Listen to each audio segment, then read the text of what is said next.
Hello everyone, Suzuki has a great history of producing powerful motorbikes. They produced fast, reliable power in the late 1960s, but the bottom line torque was lacking.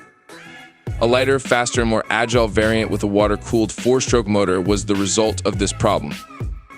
With the news spreading that a new 700cc propeller motorbike is coming soon, it will replace the majestic V2 of the SV series.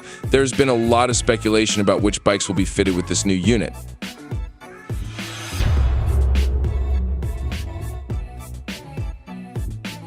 Rumor has it Suzuki will unexpectedly present a stunning classic motorbike with a classic 1970s mindset, in addition to the very obvious crossover and naked treats.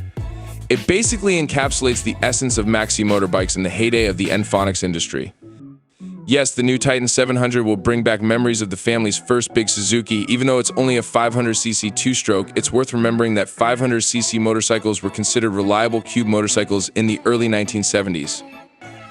The original Titan was a sturdy, practical, and typical Japanese motorcycle of the time. So much so that a large number of models are still in exceptional condition today. An incredible feat made possible thanks to the powerful air-cooled propeller, which, if discovered, would also be the driving force behind incredible athletic feats and a conventional but well-built ride. Not very stylish. However, this bicycle has a book appearance with bright colors typical of its time, so it attracts the interest of young enthusiasts. Today, the new Titan 700 should follow in his footsteps, offering a very concrete and heavy vehicle different from the typical quality of Japanese motorbikes in almost forgotten finishes and materials. A bicycle with good materials, suitable for all users, comfortable in terms of engine performance and aesthetics. This is understandable. Intended to accompany your pilot for long periods and many kilometers.